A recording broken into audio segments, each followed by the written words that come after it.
Hello प्यारे प्यारे बच्चों लास्ट लेक्चर्स के अंदर हम अकाउंटिंग इक्वेशन चैप्टर के कुछ क्वेश्चंस कर चुके हैं। कुछ क्वेश्चंस आपके होमवर्क के भी डिस्कस कर चुके हैं और इसके बाद हमने आपके साथ calculation of assets, opening closing liability, profit and loss, इसके भी कई क्वेश्चंस डिस्कस कर लिए थे, है ना, बुक के अंदर के। तो एक क्वेश्चन बच्चों है 27वां क्वेश्चन, एक बार ये हम आज करेंगे आज के लेक्चर के अंदर, क्योंकि इसके अंदर आप देख रहे हैं कि 14 ट्रांजैक्शंस हैं टोटल। तो इस क्वेश्चन को हम डिस्कस करेंगे। तो अगर आपके पास बुक नहीं है तो आप ऐसा कर सकते हैं, आप वीडियो को यहाँ पर पॉज करके पहले इस क्वेश्चन को एक बार नोट डाउन कर सकते हैं, क्योंकि फिर मैं सॉल्व करूँगा तो ये क्वेश्चन फिर आपके स्क्रीन से हट जाएगा। तो या तो आप इस क्वेश्चन को इसका इमेज लेकर या इस क्वेश्चन को आप नोट कर कर अपने पास रख लीजिए अपने रजिस्टर में, और फिर हम इसको सॉल्व करेंगे क्वेश्चन नंबर 27 को, ठीक है ना, इसकी ट्रांजैक्शनों को। चलिए बच्चों, तो इस क्वेश्चन 27 की हम चर्चा करते हैं। हालांकि हम क्वेश्चन डिस्कस करते रहेंगे, फॉर्मेट भी बनाना है और क्वेश्चन डिस्कस करते करते भी आपको ट्रांजैक्शन पता लग जाएगी। तो एक बड़ा सा फॉर्मेट बना लेते हैं। सबसे पहले लिख लेते हैं assets is equal to liabilities plus capital, ठीक है ना। ये मेन हेडिंग्स बना लेते हैं और बाकी इसमें कितनी ट्रांजैक्शन है, टोटल 14 ट्रांजैक्शन है। तो 1 2 3 4 5 6 7 8 9 10 11 12 13 14, ठीक है ना। 14 के बाद ही हम सीधा फाइनल इक्वेशन बना लेंगे, यानी कि फाइनल आंसर क्या आ रहा है। चलो, तो तैयार हो बच्चों मेरे साथ साथ? Yes sir. तो सबसे पहले लिखा है Sunil started business with cash. चलो मैं आपको दिखाते रहता हूँ। Sunil started business with cash 1,50,000। तो सुनील ने बिजनेस स्टार्ट करा तो क्या करना है, एक तो कैश लिखना है, उसके नीचे लिखना है 1,50,000 और इधर कैपिटल लिखनी है, कैपिटल के नीचे भी लिखना है 1,50,000। सेकंड है opened a bank account by depositing 25,000 out of cash. इसका मतलब है हमने अपने कैश में से 25,000 रुपये निकाले और वो बैंक में डिपॉजिट कर दिए। तो इसका इफ़ेक्ट देखो बच्चों क्या होगा। इसका इफ़ेक्ट ये होगा कि हमारे कैश में से 25,000 तो लेस हो जाएंगे और एक नया एसेट हम बैंक का बनाएंगे, उस बैंक के अंदर 25,000 प्लस हो जाएंगे, ठीक है ना। ये हो जाएगा, बाकी इधर कोई इफ़ेक्ट नहीं पड़ेगा। 0 0। उसके बाद third, he sold his personal car for ₹50,000। उसने अपनी पर्सनल गाड़ी बेच दी, ठीक है, 50,000 की, and deposited the amount in the firms bank account. और उसने वो पैसे फर्म के बैंक अकाउंट में जमा कर दिए। तो बच्चों इस ट्रांजैक्शन का मतलब ये होता है कि उसने अपनी पर्सनल गाड़ी बेची और पैसे वो फर्म के बिजनेस के बैंक में ले आया। तो ये भी एक प्रकार की कैपिटल ही है, ये भी कैपिटल ही है। कैपिटल भी क्या होती है, हम अपने घर के पैसे लाते हैं बिजनेस में, तो ये भी उसने अपने पर्सनल गाड़ी बेच के जो पैसे मिले वो भी बिजनेस के बैंक अकाउंट में लेकर आया। तो इस 50,000 को देखो बच्चों हम कैसे डील करेंगे। इसे हम एक तो बैंक में ऐड कर देंगे, बैंक के नीचे प्लस कर देंगे, और ये भी कैपिटल ही है बच्चों, तो इसे हम कैपिटल के नीचे भी प्लस कर देंगे। तो थर्ड पॉइंट के ट्रांजैक्शन में क्या आंसर होगा, ये होगा। उसके बाद fourth, he purchased a building and furniture for 1 lakh. उसने बिल्डिंग और फर्नीचर 1 लाख रुपए का खरीदा। तो हम क्या करेंगे, इसमें कैश में से तो 1 लाख रुपए माइनस कर देंगे और एसेट्स में एक नया एसेट बनाते हैं बिल्डिंग एंड फर्नीचर के नाम से, शॉर्ट में लिख रहा हूँ। उसके नीचे 1 लाख रुपए प्लस कर देंगे, बाकी इधर कुछ भी नहीं होगा। ठीक है ना, ये हो गया फोर्थ। उसके बाद फिफ्थ में लिखा है he purchased goods from Ram on credit, 50,000 उसने राम से गुड्स खरीदे उधार पर। तो राम कौन हो गया, क्रेडिटर हो गया, और गुड्स खरीदे यानी स्टॉक हो गया। तो देखो इसका क्या करेंगे हम एक एसेट के नीचे बनाएंगे स्टॉक। तो स्टॉक में नीचे लिखेंगे प्लस 50,000 और लाइबिलिटी में लिखेंगे क्रेडिटर्स, और क्रेडिटर्स के नीचे भी लिख देंगे प्लस 50,000। तो हमने गुड्स खरीदे और क्रेडिट पर खरीदे, तो क्रेडिटर्स के नीचे भी आ गया और गुड्स यानी कि स्टॉक के नीचे भी आ गया।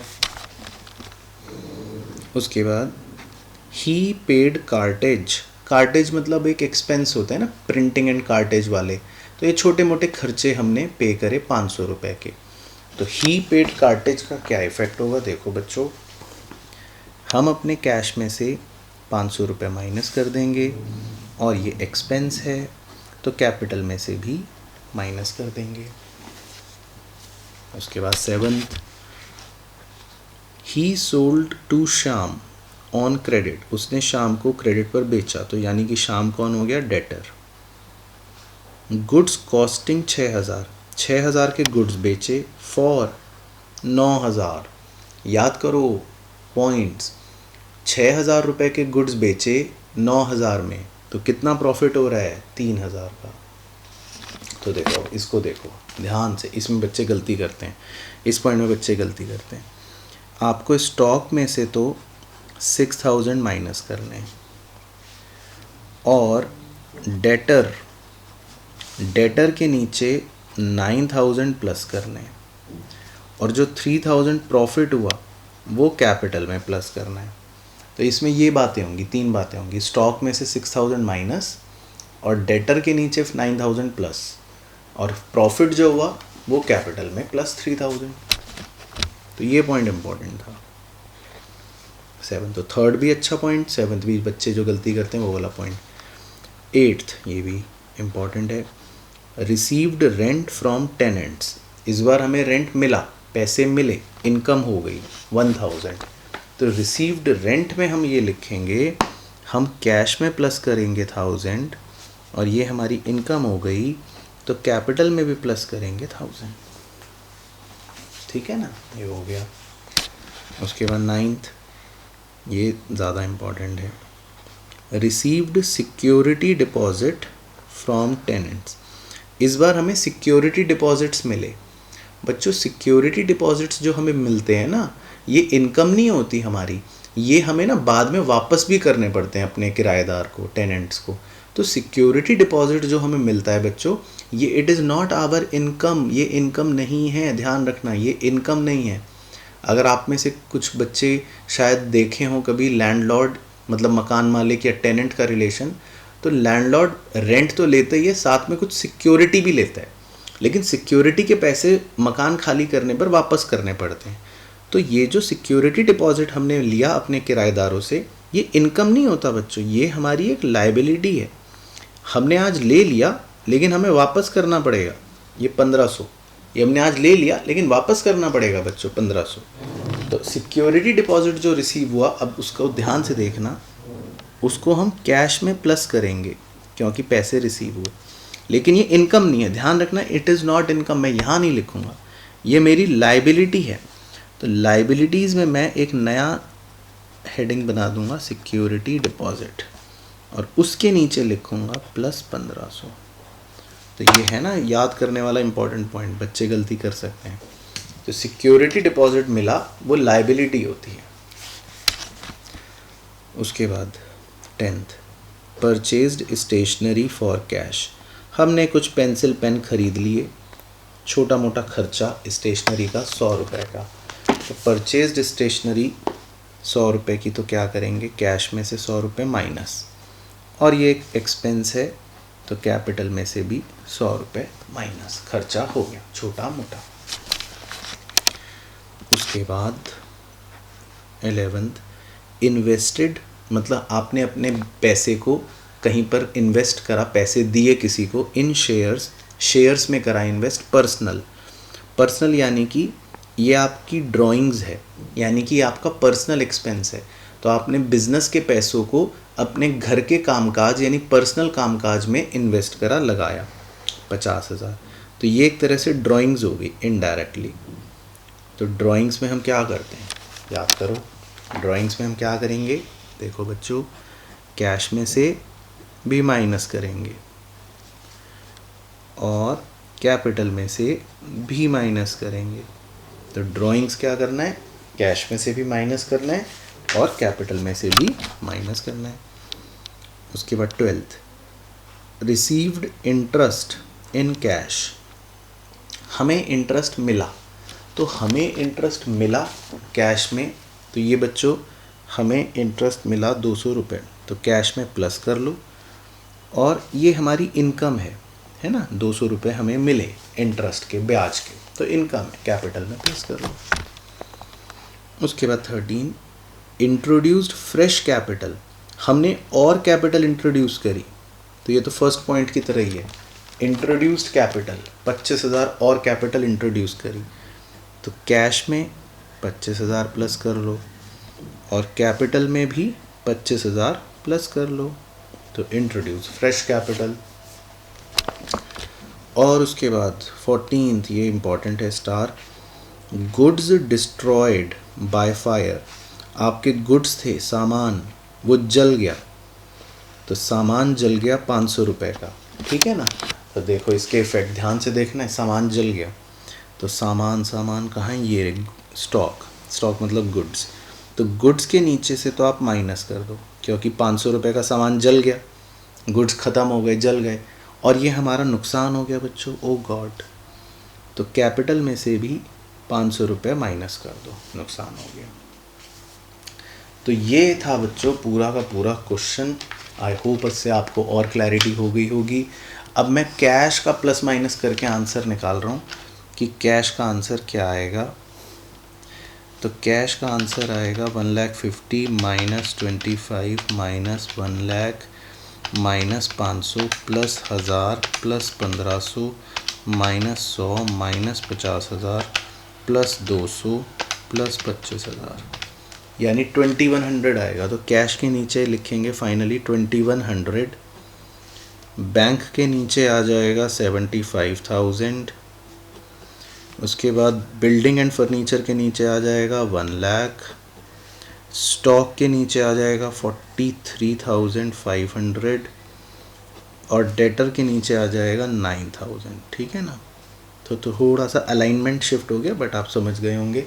इज इक्वल टू क्रेडिटर्स के नीचे आ जाएगा 50,000,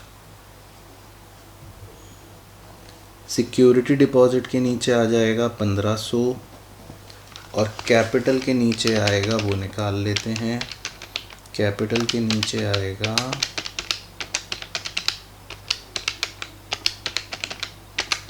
प्लस 200 प्लस 25,000 माइनस 500, 178,100 ये आएगा कैपिटल के नीचे, ठीक है ना। अब अगर मैं इन सब सारे एसेट्स को जोड़ूं, तो एक बार इन सारे एसेट्स को जोड़ते हैं, 2100 प्लस 75,000 प्लस 1,00,000 प्लस 43,500 प्लस 9,000, तो ये सब तो आ रहे हैं 2,29,600। और अगर राइट हैंड साइड को जोड़ूं तो 50,000 प्लस 1,500, ये तो लाइबिलिटीज़ हो गई, प्लस 178,100 ये कैपिटल हो गई। तो ये साइड भी आ रही है 229,600। तो इसका मतलब LHS is equal to RHS, यानी हमने पूरा क्वेश्चन जो है वो सही करा है। तो समझ आ गया ना बच्चों कैसे करना है आपको। तो किसी भी तरह का क्वेश्चन आए, आपको अपने कॉन्सेप्ट को क्लियर रखना है। और सबसे इम्पॉर्टेंट चीज़ बच्चों, आप इस यंत्र का उपयोग नहीं कर सकते, कृपया आपसे हाथ जोड़ के विनती है।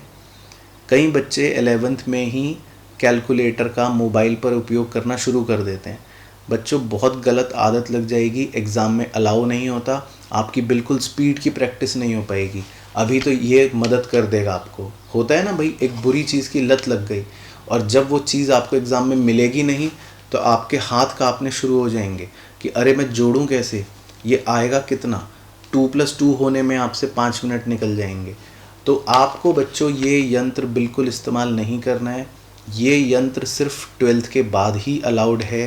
तो बिल्कुल भी आप अपने पैर पर कुल्हाड़ी मत मार देना कि अभी तो जोश जोश में जल्दी के चक्कर में कैलकुलेटर यूज़ कर रहे हो और बाद में पता चला एग्ज़ाम में आपका पेपर पक्का छूटेगा, ये फिर आप मुझसे लिखवा के आज ही ले जाना चाहें। तो आपको कैलकुलेटर बिल्कुल भी इस्तेमाल नहीं करना है, बिल्कुल भी। ठीक है सर। चलो तो बच्चों, मैं उम्मीद कर रहा हूँ कि आपको अब इस चैप्टर की अच्छे से क्लैरिटी हो गई होगी। हमने खूब सारे सवाल भी इसके कर लिए, आपके साथ डिस्कस भी कर लिए। अब आप अपनी प्रैक्टिस के लिए उन्हीं सवालों को दोबारा से करके देखना रजिस्टर में, और अच्छी प्रैक्टिस आप करके देखना। तो इस लेक्चर में बस हमको यही डिस्कस करना था। बाकी न्यू टॉपिक हम करेंगे बच्चों अपने एक न्यू लेक्चर में।